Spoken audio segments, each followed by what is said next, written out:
Welcome to the Age of Autonomy podcast. My name is Albert Perez, your host for this show.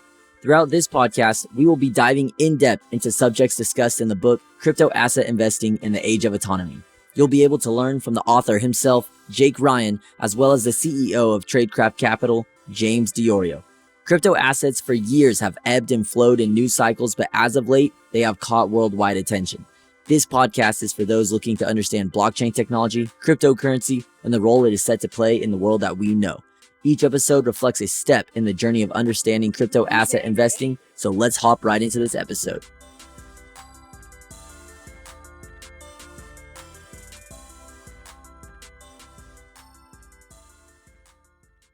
Hello, everybody. Welcome to the Age of Autonomy podcast. Today, we'll be diving in depth into topics discussed in the first chapter of Crypto Asset Investing in the Age of Autonomy. This chapter focuses on the brief history of the Federal Reserve, monetary policy, and the US dollar.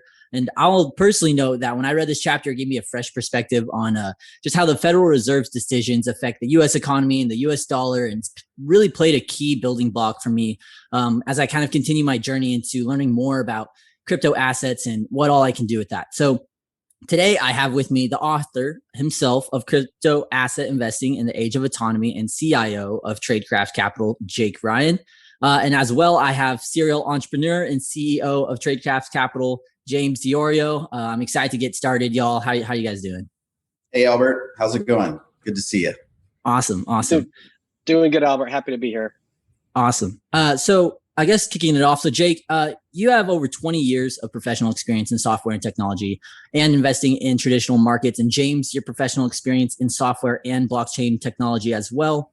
I want to pick y'all's brains a little bit on just why you think it's important that early investors understand how the Federal Reserve operates and the effects that it has overall, just for our audience here.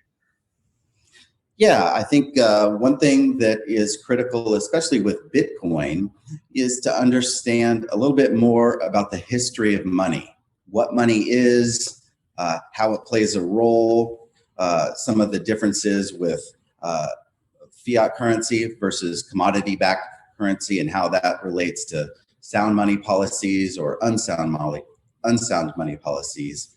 The Federal Reserve manages the money supply for the United States. In de facto, it really is the global reserve currency that was taken up after the Bretton Woods Agreement after World War II. And so the Fed really has reach to everybody, every country, and every person because they are setting monetary policy for effectively the global reserve currency. I think it's important in any investment. Most investors are always looking to figure out, are we going into a period of inflation or deflation? How might the Federal Reserve react or set monetary policy? And what that can come down to is the pricing of money or the setting of interest rates. All investments start with the idea of a risk-free rate and setting the interest rate for that. U.S. Treasuries are considered a risk-free asset. And so the setting of those interest rates then set the entire ladder for both duration risk, so how long bonds are in terms of duration, and credit risk. Are we talking about sovereign bonds or are we talking about junk bonds? So all of that is set initially with the setting of interest rates by the Federal Reserve. And so the Federal Reserve really, is critical to a lot of this. And so I thought we'd dive deeper into talking about some of their policies, some of their history, and how that affects everyone.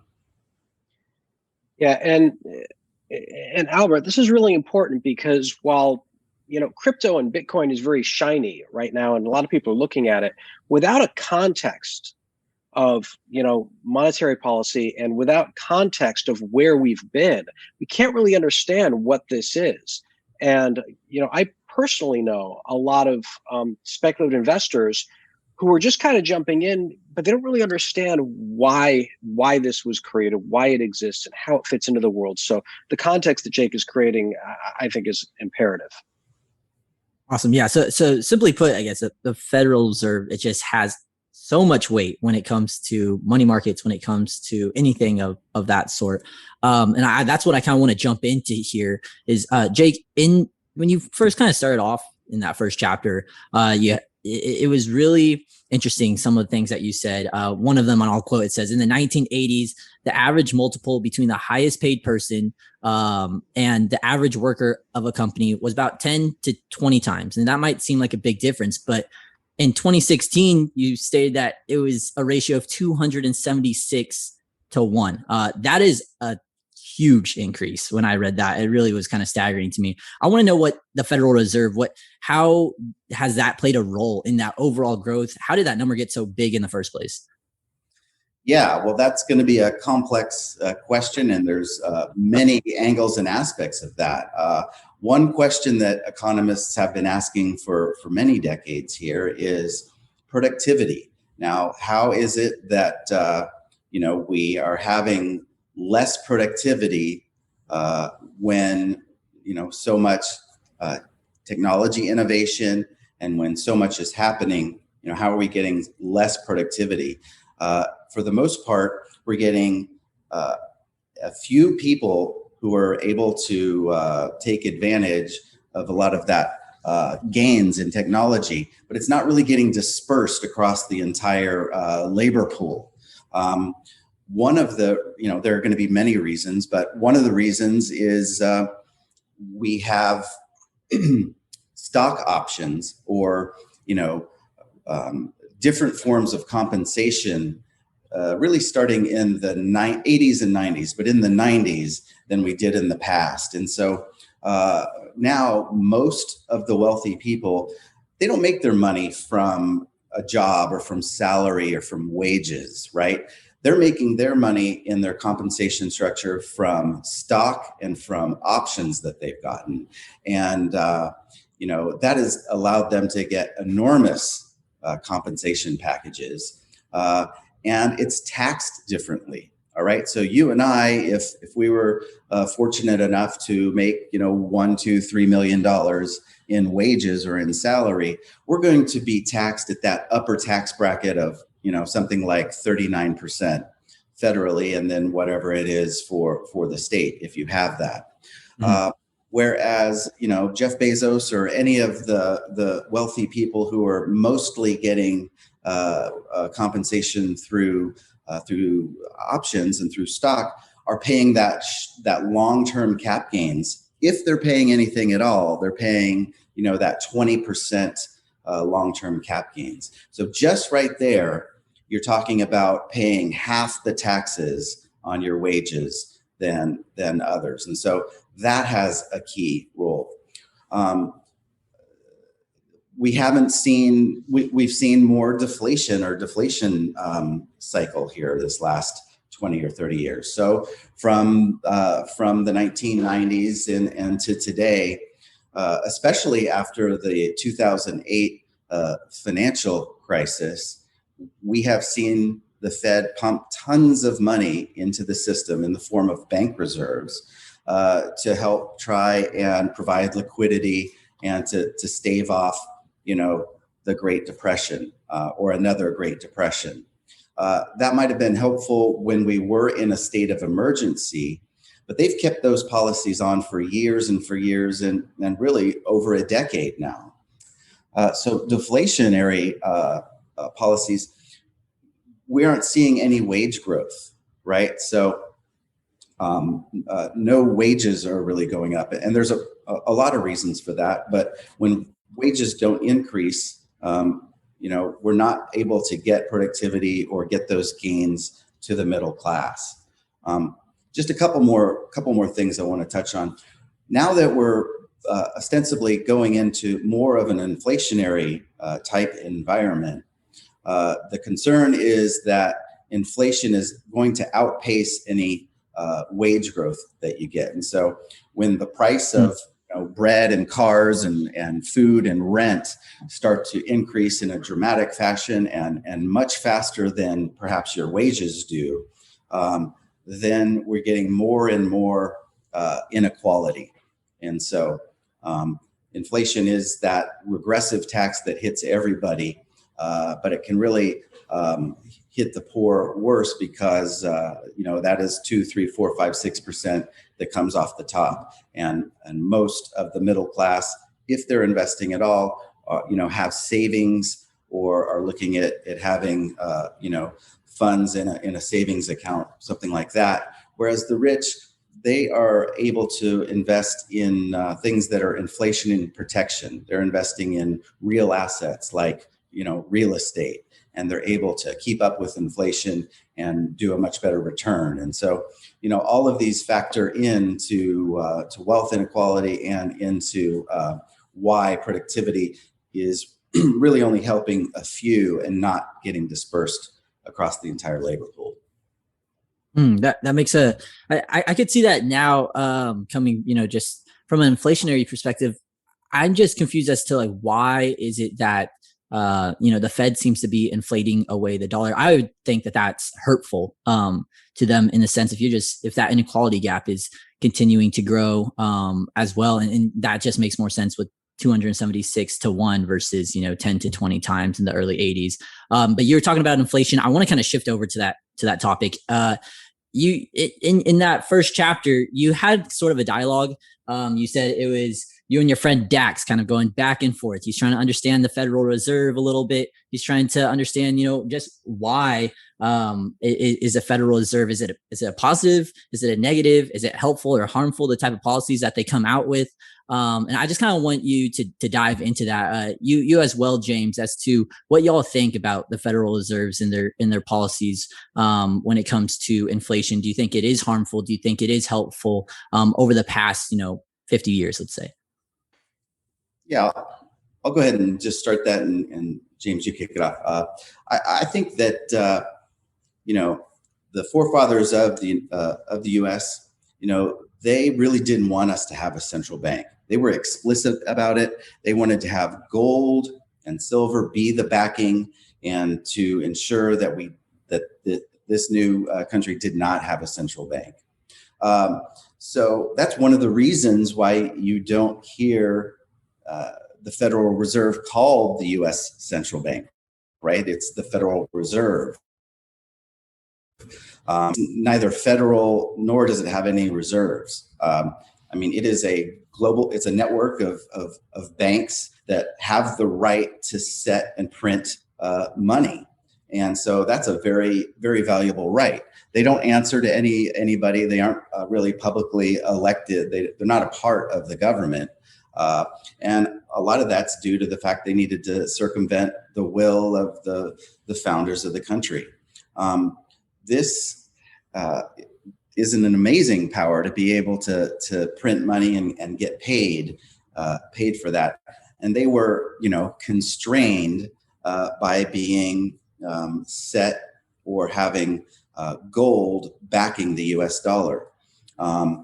In 1929 was kind of the first time where they were constrained, and the president wanted to go ahead and pull back and make it illegal for U.S. citizens to own gold.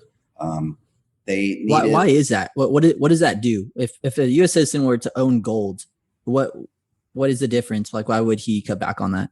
Yeah, well, since it was gold back, they really actually needed the gold to be able to spend in the economy. They had to worry about not having enough gold as money within the system, and being not able to have enough money would actually take back from the economy. They also needed to back the dollar, right? They needed that to be the governing currency, and so. Ultimately, what happened is, 4 or 6 months after they made it illegal for people to own gold, they had a repricing of the U.S. dollar, and they devalued the dollar by about 40%. And so if you were able to keep that gold, I don't remember, I think it was $20 to $34 or something like that was the repricing. Okay. But you ended up having two markets. There was the legal market where you could trade $1 for gold, but then in the commodity and in the other markets, gold was trading much higher, or the value of the dollar was much less, and so we had that problem for some time. I can go into some more of it, but James, how about you? Well, I think ultimately what you're pointing to here is you got to look at who's being served and what's trying to be accomplished here. So the Fed has certain mandates, and they're always working inside of that.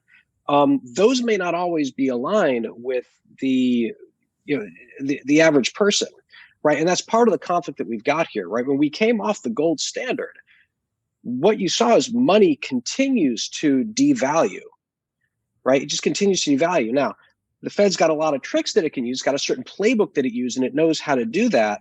And a lot of what they're doing is trying to manage the economy overall. But, Jake, you talked about opportunity in the very beginning, right?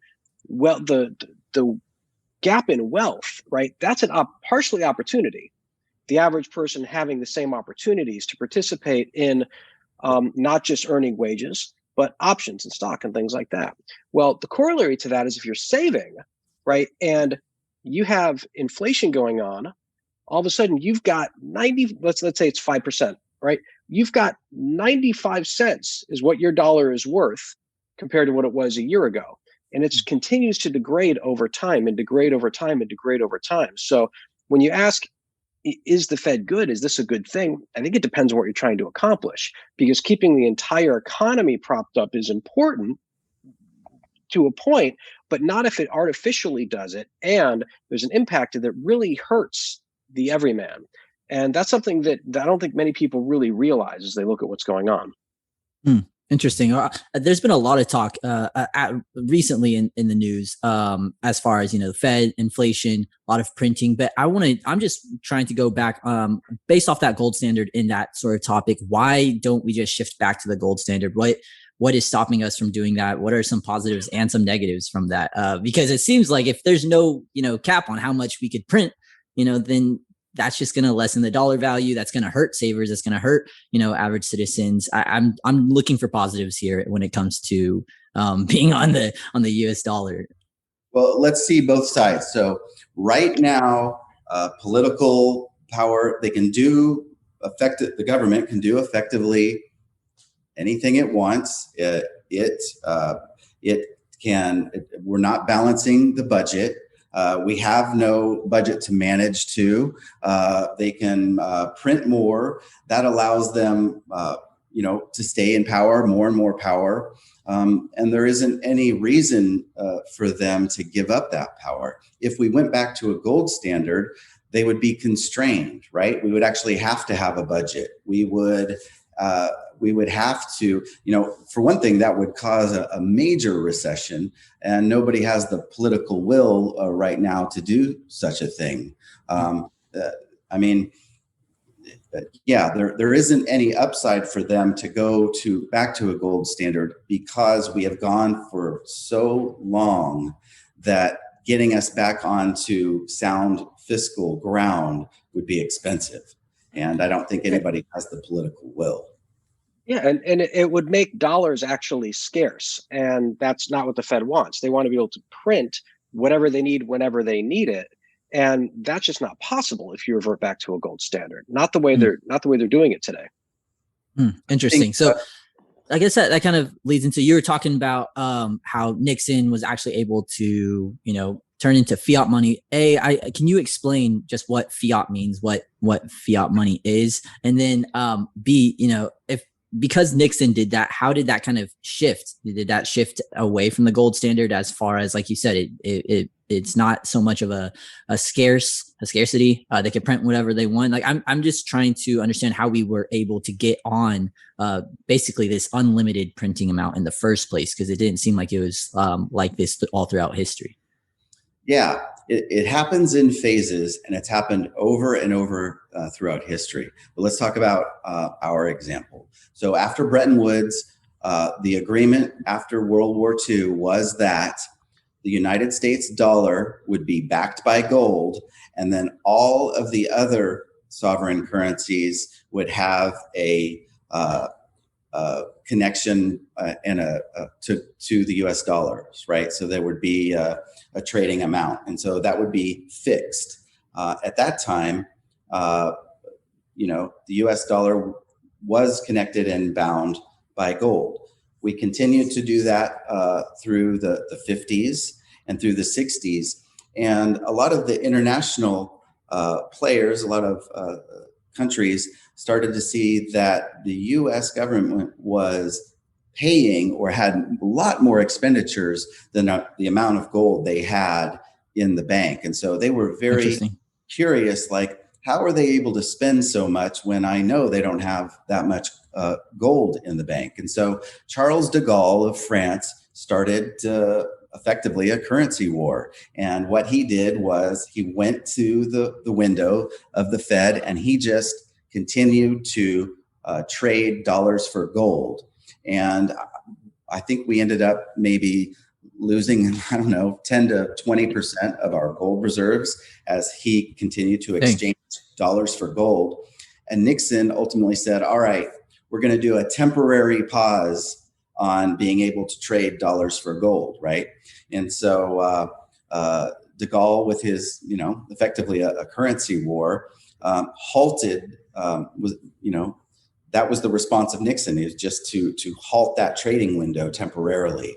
And now we're, call it, 60 years later, something like that, 50, 60 years later, we still have that window closed. And the reason is we can't get back on that gold standard. And so it'll be that way for a while. Fiat currency is really just by declaration. It's backed by the full faith of the government. And, they're somewhat right. Greenspan has said, and many others have said, we will never default on our loans or on our U.S. treasuries. And he's right. We will never nominally default. However, the purchasing power of each of those U.S. dollars may be drastically different than, when somebody started to buy the bond versus when it went to maturity. And so it's really about not nominally defaulting on those debts or those obligations, but is the amount of purchasing power the same when you entered into that bond or loan agreement? And it's absolutely not, right? So that's kind of what's going on from a historical perspective. Yeah, and it's not just market driven, right? So it's not when you've got massive QE, right? You're going to have a dollar devalue. A dollar is not a dollar is not a dollar is not a dollar. Now gold, because gold is gold, it's scarce, it's hard to get, and it may have fluctuations in the market, but it's not subject to the same type of, I'm going to use the word manipulations, that a fiat currency has. So it's just a very, very different animal. Interesting. You mentioned QE. Can you kind of elaborate more on what that is? QE. Well, so yeah, QE is quantitative easing. So that's where the government will go ahead and put more dollars into circulation. And interesting, fun fact, last year, 24% of all the dollars in circulation were created last year during the pandemic, which is staggering if you think about it. And it's one of the ways that, tools that's used to stimulate the economy or to get people, in many ways to save them. I mean, the money was printed, and it was printed to really help people out during the pandemic, but there's a massive impact to that. And we're seeing that today.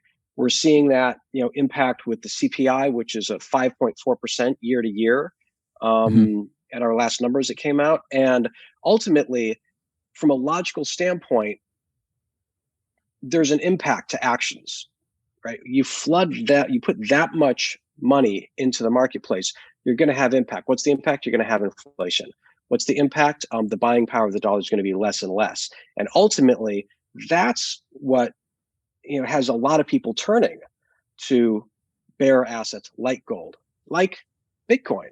That's one of the reasons that a lot of the top investors turned to crypto assets as a hedge against that. Jake, you want to dive a little more in there? I think a lot of people think quantitative easing was new. like it was something novel that happened after the 2008 financial crisis. And it's actually not new. After World War II, we had a debt to GDP of something like 114%. And so it was a very high debt to GDP. A lot of people say if you get above 120% debt to GDP, it's unsustainable, and ultimately that currency is going to collapse. But we were at 114%. It was 1947, and the government started a QE effectively. And what it did was suppress interest rates below the inflation rate to ultimately inflate the debt away. And so what happens is these things happen in cycles. We had a really great bond bull cycle from 1981 to about August 6th of 2020. But from 1947 to 1981, we were in a bear market in bonds, really, because the real rate, that is the interest rate of the bond minus inflation, it was negative, and it was negative for 34 years. And so if you put money into bonds, you were locking in a loss. Now it didn't, you had an interest rate, but inflation wasn't in fact taking away. And that was how the federal government ended up taking the debt to GDP from something like 114% down to, I want to say it was in the mid 30%. So I think in 1980 or something like that, we had debt to GDP of 38% or something like that. So they really were able to inflate the debt away, and we were able to get back control. Now, we had a bunch of other problems that happened in the 70s and early 80s. We had inflation just rip-roaring through the 70s. And we came in, we had Paul Volcker and come in and really set interest rates higher than inflation and go through that massive recession, double dip recession. And then he was able to get control of inflation. But that's the real scare, is sometimes when you start that fire of inflation, it'll keep ripping, and there is not a whole lot you can do to stop it. And so typically what the Fed does to curb or maintain control of inflation is they'll raise interest rates. And that's what they've done for the past 40 years. Well, they're not able to use that tool in the tool belt anymore because our debt is so high. If you look at just the interest expenditure on $29 trillion of debt, which is how much debt the US government has right now, we're talking about something like $500, $600 billion a year just on interest expense. That's crazy. If the interest rate were to rise 1 point, right? Rise from, I think the 10-year treasury is something like 1.35%. If we ended up having 2.5% interest rate, which is not, historically, that's still low. Typically 4% would be kind of, 3 to 5%, 3 to 6% for the 10-year treasury would be a normal nominal interest rate. But if we were to take that interest rate up 1 percentage point to something like 2.5%, you're taking the interest expense to well over $1 trillion a year. And so the Fed is really boxed in, right? They have to keep interest rates suppressed for some time. Last time it was 34 years. How many times this time? Well, it's probably a few decades, right? And what are they going to do when inflation comes and it's rip-roaring, when their main tool to curb inflation they're not able to use? And so that's the real scare, is when they're presented with a much higher inflation than expected. How are they going to manage that? Interesting. And I believe currently we have an interest rate that's close to zero. What are the long-term impacts of when you have an interest rate that stays so low? What's the long-term impact on that versus if let's say that interest rate was a 4 or 5%, or, that might be high, but I'm just kind of wanting to understand what that long-term impact looks like. Sure. Think about it just from a personal perspective. What happens when you get a 0% credit card? What do you do as a person? Well, you might spend it more, right? You may take on a whole lot more debt because hey, it's 0%. I'll pay it off later, right? It's not dissimilar, though I do hate to make those analogies from a government to a person. But when interest rates are low, the price of money is low, and so businesses and people are going to go out, borrow money, and hopefully they're good allocators of capital, and they're going to generate products and services and really good profits. And if they make profits, then they're going to be able to pay off those debts, no problem. Well, as we get more and more revenue, more and more profits, that the economy starts to heat up. There's always only so much amount of commodities or resources, and so when the economy heats up, we start to get everybody going for those scarce resources, and those resources, the price can go up. Again, that's inflation. And so that's really what can happen when you keep interest rates low for a long time. That was a chief complaint of Greenspan, is that he left interest rates too low for too long. We ended up having a massive asset bubble. I think we had two under Greenspan. One was the .com bubble, and then one was the 2008 real estate crisis. And so that's really what can happen, is that bubbles form. And I think we can see bubbles forming in the markets right now. I mean, you've got the stock market, all-time highs during what basically amounts to an economic depression, at least a recession, right? Through the pandemic, it's not like we've had a great economy. Yet the stock market is decoupled. It's completely decoupled. You're seeing price to earnings at 40% or something like that. Good fair value. Typically, you would see something like, let's say, 15 times. So you might see price to earnings or a PE ratio in the stock market drastically lower. You're seeing real estate explode, right? Just anecdotally, I have a couple friends in LA. This is, summertime of 2021. They're trying to buy a house. They're putting in, $100,000 over ask, right? And they're still not getting the house because, there is limited supply of homes, and there is infinite money chasing finite, scarce assets. And so we're seeing bubbles form in all kinds of markets. And so I think that continues as well. That is one of the problems, and one of the knock-on effects of quantitative easing, is that when you have infinite money chasing finite resources, you're going to get bubbles, and we're getting bigger and bigger bubbles.